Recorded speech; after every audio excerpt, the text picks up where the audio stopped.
Good morning students, कैसे हैं आप लोग।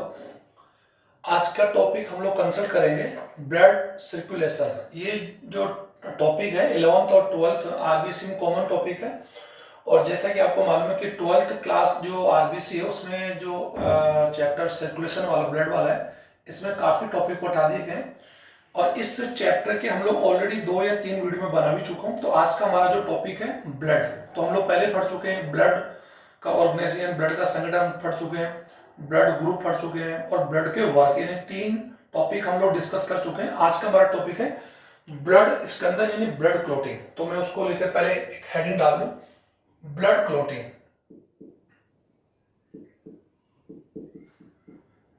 ब्लड क्लोटिंग या ब्लड कोगुलेशन।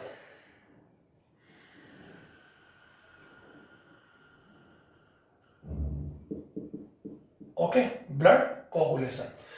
अब इसको आप समझिए स्टूडेंट, रक्त का स्कंदन जनरली क्या होता है कि रक्त मानव शरीर में जो रक्त जो है, रक्त परिसंचरण जो ब्लड सर्कुलेशन है, वो एक प्रकार से बंद है, यानी क्लोज्ड सर्कुलेशन सिस्टम मानव में पाए जाते हैं और मानव सहित सभी उच्च जंतुओं में।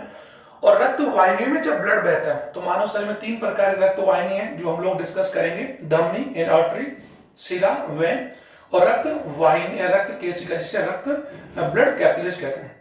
रक्त हमेशा शरीर के अंदर किसी भी ऊतक या कोशिका के डायरेक्ट कांटेक्ट में नहीं होता है। ये आपको बता दूं कि ब्लड हमारे शरीर के अंदर एक बंद वाहिनी में बहता है और कहीं पर भी प्योर और अनप्योर यानी शुद्ध ऑक्सीजन युक्त और CO2 युक्त रक्त के मिलने की हमारे शरीर में कोई भी एक व्यवस्था नहीं है, क्योंकि हमारे शरीर में दोहरा परिसंचरण तंत्र यानी डबल सर्कुलेशन सिस्टम पाया जाता है, जो हम लोग पढ़ेंगे नेक्स्ट में।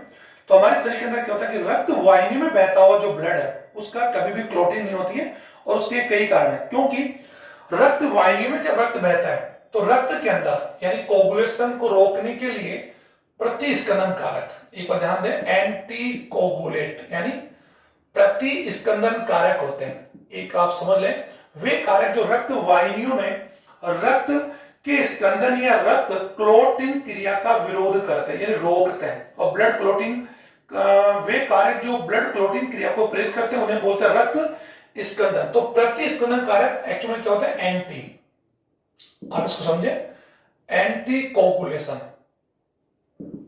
एंटी कोगुलेशन फैक्टर होते हैं। ध्यान दें, इसका एग्जांपल है हिपेरिन।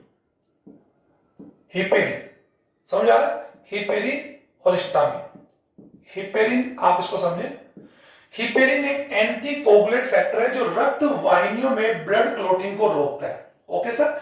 और एक होता है स्कंदन कारक, जिन्हें बोल सकते हैं रक्त स्कंदन कारक यानी ब्लड क्लोटिंग फैक्टर। ओके, रक्त स्कंदन जो कारक है वे कारक जो रक्त वाहिनियों में या रक्त वाहिनियों के क्षतिग्रस्त होने पर, जब हम लोगों को कोई चोट लगती है तो हमारे डेफिनेटली हमारे शरीर के ऊतक, शरीर के टिश्यू नष्ट होंगे, और शरीर के टिश्यू के नीचे जो रक्त वाहिनियां हैं, रक्त कैपिलरीज है या जो है, उनके फटने से रुधिर जब बाहर आता है तो रक्त जब वायु के संपर्क में आता है तो रक्त के वायु के संपर्क में आते ही ब्लड एक्चुअली में क्या होता है, ब्लड का क्लोटिंग हो जाता है। एक जेली नुमा एक अणु बन जाता है जो घाव में आकर अटक जाता है और 2 से 6 या 6 से 10 मिनट के बाद में रक्त का बहना रुक जाता है, जो हमारे लिए एक यूं कह सकते हैं एक आवश्यक प्रक्रिया है। यानी अगर बात हम करें तो रक्त क्लोटिंग मानव शरीर के लिए या सभी उच्च जंतुओं के लिए एक आवश्यक प्रक्रिया है या एक लाभकारी प्रक्रिया है, जिसके लाभ हम लोग पढ़ लेंगे।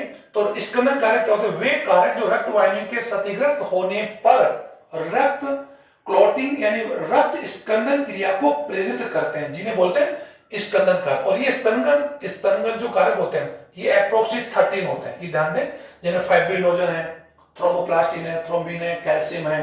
अगर बात हम करें AHG है, यानी यू स्टोर्ड कारक है, बहुत से कारक हैं जो अभी मैंने आपको लिख कर रखे हैं। तो रक्त स्तन कारक मैंने ऑलरेडी पहले आप लोगों के लिए ब्लैक बोर्ड के ऊपर लिख रखा ताकि मैं इनको समझा सकूं, लेकिन क्लोटिंग क्रिया को आप समझ गए होंगे कि रक्त वाहिनियों के या चोट लगने पर रक्त वाहिनियों के क्षतिग्रस्त होने पर रक्त वाहिनियों में बहता हुआ ब्लड जो वायु के संपर्क में आता है तो रक्त में उपस्थित जो प्लेटलेट सेल्स होती है, ध्यान दें, प्लेटलेट सेल्स ही हमारे रक्त स्कंदन क्रिया में मदद करती है। तो जो प्लेटलेट जिन्हें आप बीमारों कहते हैं प्लेटलेट्स, और आप जानते हैं स्टूडेंट्स की प्लेटलेट्स का जो नंबर्स मैंने बता दिया था, जो मानव शरीर के अंदर अप्रोक्सीमेट 1.5 लाख से यानी 1.5 लाख से 4.5 लाख पर 100 घन ml ब्लड के अंदर होती है। ये इसका एक मैंने आपको इनका अमाउंट बताया, क्योंकि रक्त का संगठन मैंने आपको रक्त वाहिनी, रक्त में कौन कौन सी कणिकाएं पाई जाती है वो हम लोग डिस्कस कर चुके हैं और हम लोग बातें कर लेंगे। तो प्लेटलेट जब वायु के संपर्क में आती है तो उनके फटने से रक्त में उपस्थित जो रक्त स्पंदन जो कारक है, ब्लड क्लॉटिंग जो फैक्टर्स होते हैं, स्पंदन जो कारक है, वो सक्रिय होते हैं। कॉमन सी बात है। और उनके सक्रिय होते ही, यानी ये सक्रिय होंगे, ये क्या होगा, अक्रिय होगा। जनरली ये सक्रिय होता है और रक्त वाहिनी संपर्क में आते ही ये जो कारक होगा वो क्या होगा, निष्क्रिय हो जाएगा और ये सक्रिय हो जाएगा। और इनके सक्रिय होते ही 2 से 6 या 6 से 10 मिनट के दौरान ही ब्लड क्लॉटिंग, क्योंकि व्यक्ति में मानव ब्लड क्लॉटिंग का जो टाइम होता है वो सर 2 to 6 मिनट या 6 to 10 मिनट का माना जाता है, 2 to 10 मिनट में मान सकते हैं। 2 से 10 मिनट के दौरान ब्लड क्लॉटिंग हो जाती है। और कई व्यक्ति में ब्लड क्लॉटिंग या रक्त वाहिनियों के फटने के बाद लंबे समय तक ब्लड बहता रहता है और लंबे समय तक रक्त का थक्का न बनने से, रक्त का प्रवाह होने से रुधिर शरीर से निकल जाता है, जिससे शरीर में रुधिर की या रक्त की हानि होती है। और ये एक प्रकार यूं कह सकते हैं उनमें एनीमिया डिजीज हो सकता है, या यूं कह सकते हैं कि कुछ हेडेड डिजीज जिसका आपने नाम सुना, हीमोफीलिया से ग्रसित जो व्यक्ति होते हैं उनमें ब्लड फैक्टर जो रक्त स्पंदन जो कारक है 7 और जो 10 है, 7 और जो 10, तो उनकी कमी होती है। और उनके लिए एक विशेष प्रकार के जीन्स होते हैं जो हम लोग पढ़ेंगे। एक अप्रभावी जीन के कारण होने वाला एक अनुनासिक रोग है, जिससे ग्रसित व्यक्ति में यूं कह सकते हैं कि मामूली से चोट लगने से काफी मात्रा में रुधिर का, यूं कैसे रुधिर प्रवाह या रुधिर का अपव्यय हो जाता है, रुधिर बह जाता है और ब्लड क्लॉटिंग नहीं होने से व्यक्ति की, रुधिर की हानि से व्यक्ति की मृत्यु भी हो जाती है। ओके, तो ब्लड क्लॉटिंग के काफी महत्व है। तो इसको मैं आपको समझा दूं कि रक्त में 2 प्रकार के कारक है और रक्त वाहिनी में बहता हुआ ब्लड कभी भी नहीं क्लॉटिंग करता। नंबर 1, एक तो उसके अंदर एंटीकोगुलेंट फैक्टर है। दूसरा, रक्त वाहिनियों का जो आंतरिक स्तर जो है, आंतरिक जो अंत स्तर है वो उपकला स्तर है सर, और वो चिकना होता है। और साथ ही एक्चुअल में उसमें क्या, तो वसा की लेयर होती है और रुधिर का मानव शरीर के अंदर जो प्रवाह होता है वो तेज होता है सर। लगभग रुधिर का प्रवाह 120-80 mm/Hg, यानी रक्त वाहिनी में रुधिर एक निश्चित दाब के साथ बहता है, 120 to 80 mm/Hg। तो उच्च रुधिर दाब के साथ रक्त वाहिनी जो ब्लड बहता है। और दूसरा, उनकी आंतरिक भित्ति जो होती है, स्तर जो होता है वो चिकना होता है और डबल पर दोहरा परिसंचरण तंत्र होने की वजह से रक्त वाहिनी में कभी क्लॉट नहीं करता। कभी कभी किसी कारण से ब्लड क्लॉटिंग कर जाता है, वो एक अलग बात है जिसे हम लोग एम्बुलस और थ्रोम्बस कहते हैं, जो भी मैं आपको बाद में डिस्कस कर लूंगा। तो रक्त के अंदर ये कारक होते हैं। अब ब्लड क्लॉटिंग करने वाले जो फैक्टर्स हैं वो 13 होते हैं, जिन्हें हम लोग ब्लड फैक्टर्स या ब्लड कोगुलेंट फैक्टर कहते हैं, जिनको मैं एक बार आप लोगों को एक्सप्लेन कर दूं। फाइब्रिनोजन, ये एक अक्रिय प्रोटीन है, ध्यान दें। फाइब्रिनोजन, थ्रोम्बिन, ये दोनों ही एक अक्रिय प्रोटीन यानी निष्क्रिय प्रोटीन, ब्लड में ये हमेशा निष्क्रिय होती है। ये आप जो इसको कंफर्म कर ले, निष्क्रिय होती है। और इन दोनों ही प्रोटीन का निर्माण मानव शरीर के कहां पर होता है, लीवर में होता है, ये ध्यान दीजिए। थ्रोम्बोप्लास्टिन, कैल्शियम, प्रो एक्सिलरीन है। और ये जो 6 जो कारक है एक्सिलरीन, यानी इसको का चयन तो हटा सकते हैं क्योंकि ये फिफ्थ का ही सक्रिय रूप है, यानी अक्रिय और ये सक्रिय। ओके, प्रो कैनेवाटिन है। अगर बात AHG, एंटी हीमोफिलिक ग्लोबिन है, AHG ये एड कारक है। 9 का क्रिसमस अवयव यानी ये ओके। 10 की बात करूं स्टुअर्ट पावर, वो यू का फैक्टर है। 11 वाला प्लाज्मा थ्रोम्बोप्लास्टिन, ये उत्तक थ्रोम्बोप्लास्टिन है। ये कौन सा है, उत्तक वाला, ये ध्यान दें, ये उत्तक थ्रोम्बोप्लास्टिन है पता, और ये प्लाज्मा यानी ब्लड वाला हैगमैन कारक। और अगर बात हम 13 जो फाइब्रिजन, ये फाइब्रिनोजन का एक्चुअल कौन सा मोनोमर्स, जो हम लोग डिस्कस करेंगे। तो ये हमारे रक्त में पाए जाने वाले एक प्रकार से रक्त स्पंदन कारक है, जो रक्त के रक्त के क्लॉटिंग में क्या करते हैं, हेल्प करते हैं, लेकिन कब, चोट लगने के बाद। तो हम लोग यहां पर डिस्कस करने जा रहे हैं। तो सर, ब्लड क्लॉटिंग या ब्लड कोगुलेशन एक मानव के लिए एक लाभकारी क्रिया है, यानी प्रॉफिट या यूं कह सकते हैं एक आवश्यक प्रक्रिया। तो मैं जनरली यहां पर बता दूं कि रुधिर वाहिनी में बहता हुआ रुधिर उच्च दाब के कारण, उनके आंतरिक चिकना होने के कारण और प्रति स्पंदन कारकों की वजह से और दोहरा परिसंचरण, कई कारणों की वजह से रक्त वाहिनियों में बहता हुआ ब्लड कभी भी कोगुलेट नहीं करता। लेकिन जब चोट लगती है तो चोट लगने पर रक्त जब वायु के संपर्क में आता है तो रक्त में उपस्थित जो रक्त कणिकाएं, स्पेशली प्लेटलेट्स, अगर बात हम करें बिंबाणु की बात हम करें, ये वायु के संपर्क में आते ही क्या वो फट जाती है। ओके सर, और उनके फटते ही रक्त में उपस्थित जो कारक वो सक्रिय होते हैं। तो रक्त स्कंदन का जो प्रोसेस है वो सर 2 से 10 मिनट का है, कि मैंने आपको बता दिया, जिसे हम लोग ब्लड यू कह सकते क्लोटिंग टाइम भी कहते हैं, सीटी, ब्लड क्लोटिंग टाइम कहते हैं, ध्यान दीजिए आप लोग। अब रक्त स्कंदन का जो प्रोसेस है उसे हम लोग 3 चरणों के द्वारा समझ सकते हैं। 3 we can discuss by the 3 steps. Okay, तो जनरली इसमें क्या होता है कि रक्त का जो पहला स्टेप है वो आपको बता दूं, इसमें क्या होता है सर कि रक्त के चोट लगने पर, जब पहला बता दूं, चोट लगने पर जब चोट लगती है तो डेफिनेटली उस स्थान के हमारे एक्चुअली में क्या नष्ट होंगे, उत्तक क्षतिग्रस्त होंगे, उत्तक नष्ट होंगे। आप लोग जानते हैं उत्तक से मेरा मतलब है हमारी त्वचा। ओके, और हम जानते हैं कि रक्त वाहिनियां जो होती है त्वचा में ही होती है, और सबसे ज्यादा गहराई में जो डीपली होती है वो हमारी धमनी होती है। फिर थोड़ी सी ऊपर अगर बात करूं वेंस होती है, और सबसे जो ऊपर की होती है वो रक्त केशिकाएं होती है। ओके सर स्टूडेंट, आप लोग समझ रहे होंगे। तो उत्तकों के नष्ट होने पर, और उत्तक नष्ट होंगे तो डेफिनेटली हम जानते हैं कि उत्तकों नष्ट होंगे तो रक्त एक्चुअली में क्या होगा, रक्त वाहिनी भी क्या होगी, नष्ट होगी। रक्त वाहिनी भी क्या होगी, नष्ट होगी। तो उत्तकों के नष्ट होने से उत्तकों में जो उपस्थिति मैंने बता दिया कि एक तो होता है उत्तक प्रोथ्रोम्बोप्लास्टिन, तो उत्तकों के नष्ट होने पर प्रोथ्रोम्बोप्लास्टिन एक्चुअली क्या होता है, प्रोथ्रोम्बोप्लास्टिन में यहां लिख रहा हूं, आप लोग समझ ज्यादा बड़ा नहीं करेंगे।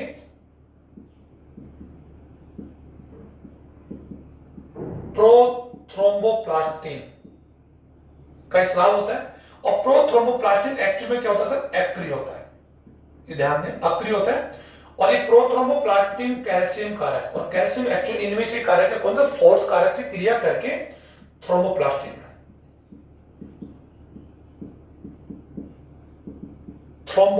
में बदल जाएगा। ये ध्यान, थ्रोम्बोप्लास्टिन वो चेंज हो जाएगा, ये अक्रिय सक्रिय हो जाएगा। और रक्त वाहिनियों के नष्ट होने से, हम जानते हैं रक्त वाहिनियों के नष्ट होने से डेफिनेटली क्या होंगे, प्लेटलेट्स। जो प्लेटलेट्स होगी वो किसके संपर्क में आएगी, वायु के, आप लोग मैं समझ पा रहा हूं, वायु के संपर्क में आएगी।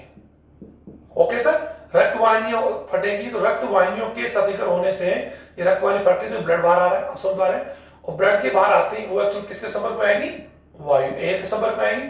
और प्लेटलेट्स के फटने से थ्रोम्बोप्लास्टिन, जो थ्रोम्बोप्लास्टिन है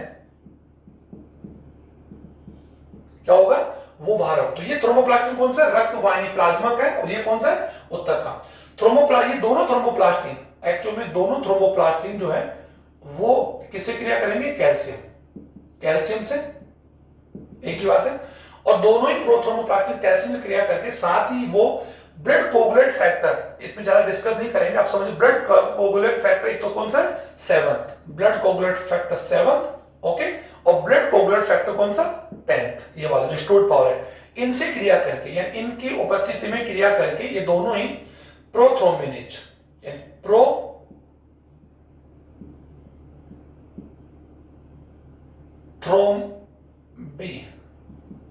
prothrombinase enzyme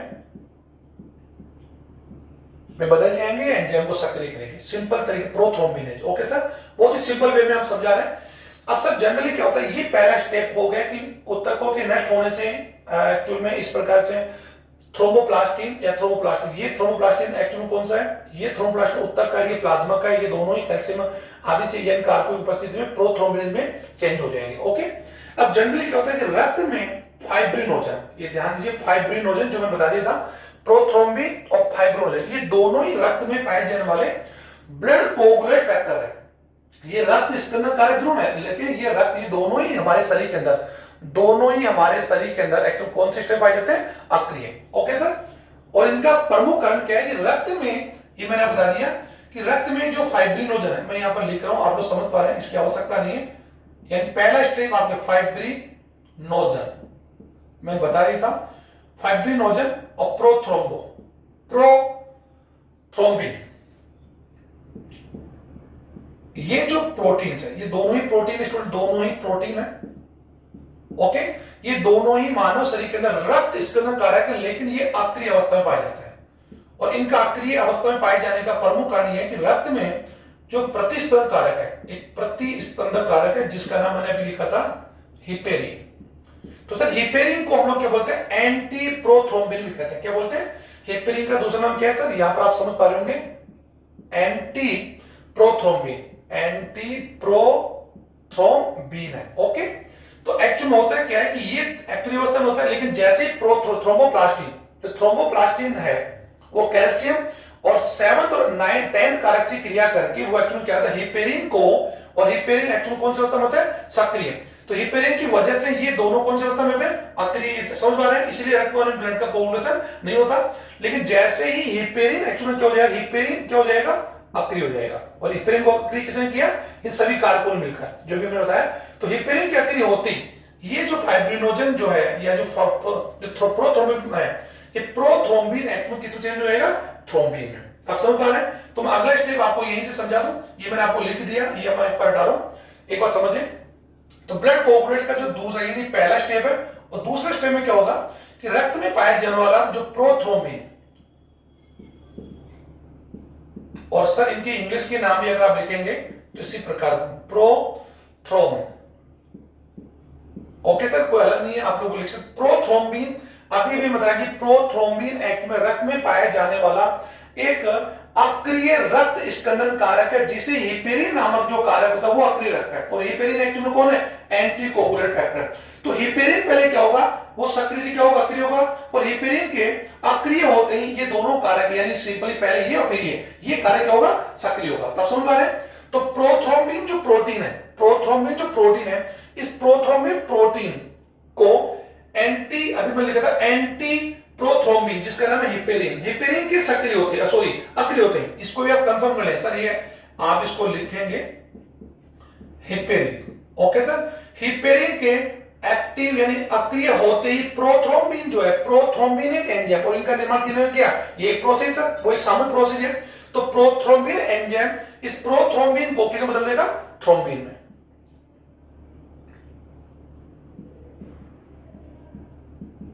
okay sir, thrombin में चेंज हो जाएगा। तो यानी कैसे थ्रोम्बिन प्रोथ्रोम्बिन का एक्चुअली कौन सा रूप है, सक्रिय। ओके सर, और ये दोनों एक्चुअली दो इसके निर्माण एक्चुअली क्या होता है, लीवर में फाइब्रिनोजन के साथ। अभी थ्रोम्बिन जो प्रोटीन जो सक्रिय होगा, ये थ्रोम्बिन थर्ड प्रोसेस में क्या होगा, और कौन सी बात है, और कौन सा एंजाइम है, प्रोथ्रोम्बिन एंजाइम, और कौन से कारक कैसे, और इसमें किस किस कारक की भूमिका है, 7th कारक की भी और 10th कारक, ये आप लोग कंप्लीट कर लें, और इसमें ज्यादा डेप्थ नहीं है, बहुत सिंपल प्रोसेस है। अब थर्ड प्रोसेस में क्या होगा कि जो थ्रोम्बिन प्रोटीन जो सक्रिय हो चुका है, यानी ये इधर मैं आपको लिख चुका हूं, ये अक्रिय है, और ये कौन है, सक्रिय, क्योंकि ये मैं सर 2 से 2-3 टाइम बोल चुका हूं। अब थ्रोम्बिन क्या करेगा, रक्त में उपस्थित जो फाइब्रोजन, जो दूसरा अक्रिय कारक था फाइब्रिनोजन, ओके सर, ये पॉलीमर है, मैं यहां पर लिख रहा हूं, ये एक पॉलीमर है, मतलब बहुलक है, और कौन से फॉर्म में, अक्रिय, और ये सीधी बात बता दूं घुलनशील है, यानी ये डिसॉल्व है, रक्त में एक घुलनशील प्रोटीन है, लेकिन ये अक्रिय अवस्था में पाया जाता है, और इनका निर्माण भी प्रोथ्रोम्बिन के साथ लीवर में होता है। तो फाइब्रिनोजन को एक्चुअल में क्या होता है, जो थ्रोम्बिन प्रोटीन है, जो प्रोथ्रोम्बिन का जो अक्रिय सक्रिय रूप है थ्रोम्बिन, मैं यहां लिख रहा हूं स्टूडेंट,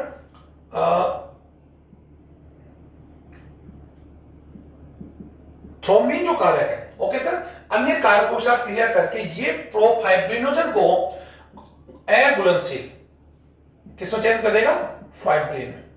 और फाइब्रिन एक्चुअली इन्हीं कारकों का एक्चुअली कौन सा रूप है, सबसे स्थायी कारक है, 13 नंबर का आप देख पा रहे हैं। तो फाइब्रिनोजन को थ्रोम्बिन प्रोटीन फाइब्रिन में चेंज कर देगा, और फाइब्रिन और कोई नहीं बल्कि कौन है, मोनोमर है, मोनोमर है, और रक्त में क्या सर, अघुलनशील है, अघुलनशील यानी अनसोल्युबल, ओके सर, अनसोल्युबल कंटेंट या अनसोल्युबल फैक्टर ऑफ ब्लड। तो ये ब्लड में क्या है, एल्बुमिन है, और ये जो थ्रोम्बिन प्रोटीन, ये 3 कारक हो गए। अब इसके बाद क्या होगा कि ये जो थ्रोम्बिन प्रोटीन है सर, जहां पर रक्त, यहां भी कॉमन सी बात है, मैं इसको हटा दूं, आप समझ पा रहे होंगे, ये लो यहां से समझ गए होंगे आप लोग। तो यहां पर जो रक्त वाहिनी, यानी ये इस प्रकार का प्रोसेस है, और ये उत्तक त्वचा की बात हम करें, त्वचा का लेयर है, और ये रक्त वाहिनी, तो यहां से ये सतीकस हुआ होगा, और ब्लड यहां से बाहर निकलता है। तो ये फाइब्रिन जो रेशेदार एक यू कैसे, फाइब्रिन एक रेशेदार कंटेन है, ये जाकर कटे हुए घाव पर जाकर क्या होता है, वहां पर अटक जाता है, यानी वहां पर अटक जाता है, और ये फाइब्रिन उस घाव पर, और साथ ही रक्त वाहिनियों सॉरी इस फाइब्रिन में रक्त जो यू कैसे कोशिकाएं हैं वो भी जाकर क्या अटक जाती है, और कुछ समय इसी प्रोसेस को हम लोग क्या बोलते हैं, क्लॉट बोलते हैं, और यही प्रोसेस बनने की प्रक्रिया को हम क्या बोलते हैं, blood clotting, sorry blood clotting कहते हैं। आप समझ पा रहे होंगे। फाइब्रिन का निर्माण होते ही फाइब्रिन रक्त के साथ बहकर उस घाव वाले स्थान पर जाकर अटक जाता है और रक्त कोशिकाएं यानी मृत रक्त जो मृत हो चुकी है के शब्द में आती डेड रक्त कोशिकाएं और फाइब्रिन के समूह से मिलकर बनने वाले जाल को, यानी दिस इज ए नेट है, जाल है, इसी जाल को हम लोग क्या बोलते हैं, क्लॉट बोलते हैं। क्या बोलते हैं स्टूडेंट, क्लॉट। ओके, आप समझ पा रहे हो। और इस क्रिया को ब्लड क्लोटिंग या रक्त स्कंदन क्रिया कहते हैं। इस क्रिया के साथ ही रक्त का बहना, जो अनावश्यक रक्त का जो बहना वो क्रिया रुक जाती है। इसमें 2 से 10 मिनट का समय लगता है। और इसका सबसे लाभकारी जो महत्व की बात हम करें, क्योंकि ये मानव शरीर के लिए एक लाभदायक क्रिया है, क्योंकि एक तो इसमें नंबर 1 रक्त की हानि को रोका जाता है। दूसरी बात है कि जो मृत बैक्टीरिया, यानी इसमें साथ ही घाव वाले स्थान से यानी बैक्टीरिया वायरस आदि के संक्रमण को रोका जाता है, क्योंकि रक्त वाहिनियों के फटने से जो ब्लड में इंफेक्शन का जो खतरा बढ़ जाता है वो ब्लड क्लोटिंग क्या हो जाता है, कम हो जाता है, ये रुक जाता है। ओके, जो डेड सेल और साथ ही क्लोटिंग क्रिया से पहले रक्त में जो यूं कह सकते हो बैक्टीरिया है या डेड सेल्स है उनको रिमूव किया जाता है। और ब्लड क्लोटिंग के बाद में रक्त कोशिकाओं को और फाइब्रिनोजन को छोड़कर श्वेत रक्त का भाग था, जिसे हम लोग सीरम बोलते हैं। क्या बोलते हैं, सीरम। आप समझ पा रहे होंगे, सीरम कहते हैं, इसको आप कन्फर्म पढ़ लें। और सीरम एक व्हाइट प्रकार का एक यूं कैसे लस्सी का समान पदार्थ है, जिसमें रक्त केशिकाएं और फाइब्रिनोजन प्रोटीन नहीं पाई जाती, इसलिए हम उसको क्या बोलते हैं, सीरम कहते हैं। तो सीरम एक प्लाज्मा जैसा ही कंटेनर, प्लाज्मा के अंदर बात हम करें फाइब्रिनोजन होता है और सीरम में नहीं होता है, तो ये व्हाइट प्रकार द्रव आता है, जिसे हम देखा होगा। और कुछ समय के पश्चात क्लोट हुआ जो डेड सेल्स है, ये यूं कह सकते हैं बॉडी से रिमूव, अपने आप 2-4 दिन बाद में रिमूव हो जाता है। तो ब्लड क्लोटिंग एक मानव शरीर के लिए या सभी उच्च जंतुओं के लिए एक आवश्यक और एक यूजफुल प्रोसेस है, जो मैंने आपको बता दिया। और साथ ही ब्लड क्लोटिंग कभी पर नहीं होता है तो उसमें रक्त की अधिक हानि हो जाती है और व्यक्ति में एनीमिया या रुधिर की कमी भी हो सकती है। और ये एक आनुवंशिक डिजीज हीमोफीलिया, कि मैंने पहले बता दिया, आनुवंशिक डिजीज हीमोफीलिया में ऐसा होता है, जो एक हेरिडिटी यानी एक जेनेटिक डिजीज है, जिसकी वजह से व्यक्ति में रक्त स्कंदन जो कारक होते हैं उन एंजाइमों का निर्माण नहीं हो पाता है, जो एक अप्रभावी जीन H के कारण होता है, जो लिंगी गुणसूत्र X पर पाया जाता है, उसकी वंशानुगति इसे बोलते हैं लिंग संलग्नता या लिंग वंशानुगति भी कह सकते हैं, क्योंकि ये X लिंगी गुणसूत्र जो यूं कह सकते हैं ऑटोसोमल जो क्रोमोसोम्स होते हैं उनमें पाए जाते हैं। तो स्टूडेंट, ये मैंने आपको सारा प्रोसेस आपको समझा दिया। रक्त स्कंदन के कितने कारक होते हैं, प्रति रक्त स्कंदन कारक क्या है, रक्त स्कंदन कारक क्या होता है, इनका क्या इंपॉर्टेंस है। Thank you very much.